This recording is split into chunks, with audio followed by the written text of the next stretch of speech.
Alright, I am back with Avengers Initiative number 9.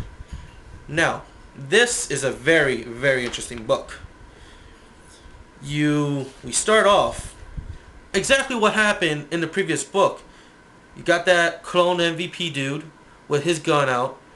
Hank Pym is trying to talk him down, trying to tell him he's a good soldier. You can't do this. And all that this guy says is, "You're on my list," and then blast Yellow Jacket, and he's vaporized. Just look, he's vaporized. Yellow Jacket's dead. So this guy, the MVP, is panning over and sees Taskmaster, and Taskmaster's freaking out, and he's asking himself, "How did I get into this situation?" And then we skip over to earlier that day, in which he is in the training room with the trainees. He told them to attack him, and he basically kicks the crap out of everyone. Except for Crusader.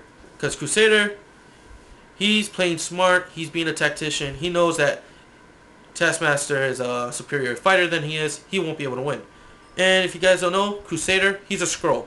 But he's a Skrull that wants to be a hero. And basically skip through that.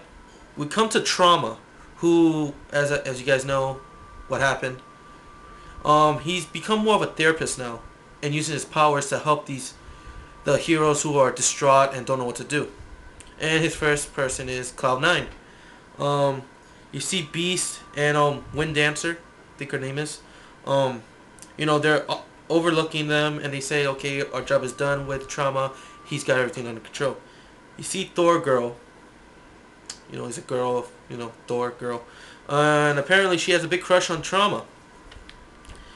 But, anyways, we see Gurch and Yellow Jacket going through this weapons room, in which they get the Tachyon cannon gun. And they bring it to the scientist Baron, who just released a new clone. And he's telling him what his name is and all that stuff.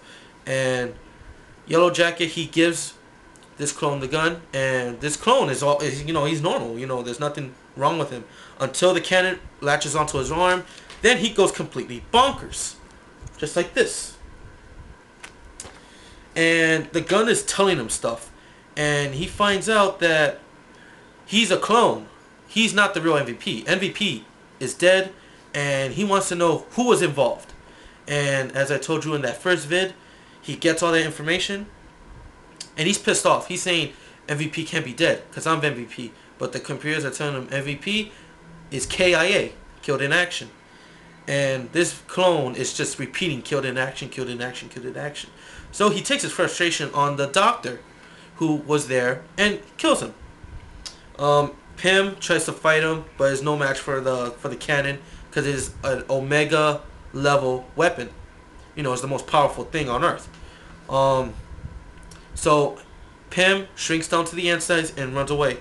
And this clone is killing all the clones that are in the stasis, in the liquid, and carves K.I.A into his chest. Pretty gross. So he will be known as K.I.A. We jump to the training room, and all of a sudden, boom, he breaks through the wall. The trainees don't know what to make of this. And Ant-Man says, "Who cares? Let's just kick his ass." And then boom, we got that. And we skip on. He just basically annihilated the group. Crusader's missing an arm. Dragon Lord is missing his upper body. We don't know what happened to Ant-Man. Hopefully he's not dead. And this takes place right now, what happened in the beginning of the book. He walks off, kills Yellow Jacket, walks back to Taskmaster. Taskmaster's freaking out. He's asking him if he's on his list. K.I.A saying no, and then Taskmaster's like, "Then we got no problem." And then K.I.A says, "No, we don't." So K.I.A is walking around. He sees Trauma and Thor Girl. Trauma's like, "Oh my gosh, MVP, I thought you died. I saw you die." And K.I.A is like, "Yes, I did die because of you, and now you're on my list." Thor Girl jumps in front of him. K.I.A. blasts the crap out of her. She's dead.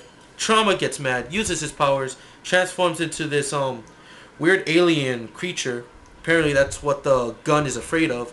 But K.I.A., he's not afraid of that. So, boom. And he says Trauma killed in action. Now he's looking for Gauntlet, who up until this point was in a coma. He goes into the infirmary. He looks for him. He's gone. Gauntlet, still in a coma, goes into the weapons room again. He takes this sword, and he's still in a coma, and he's speaking this weird language that alien form that Trauma was speaking, and that's how it ends. Ends right here. So that was a quick rundown of the book. It's this is it's getting very bloody, very fun. I really hope Yellow Jacket isn't dead. I hope maybe that was a scroll, because this new event about the scroll invasion is gonna happen in April. Who knows? Yellow Jacket might be a scroll. I really hope Ant-Man's not dead. I really don't, because he's a really fun guy. So that's it for the initiative until I get a new issue. So this is Jazz Santi. Hope you enjoyed the review, and I will talk to you guys later.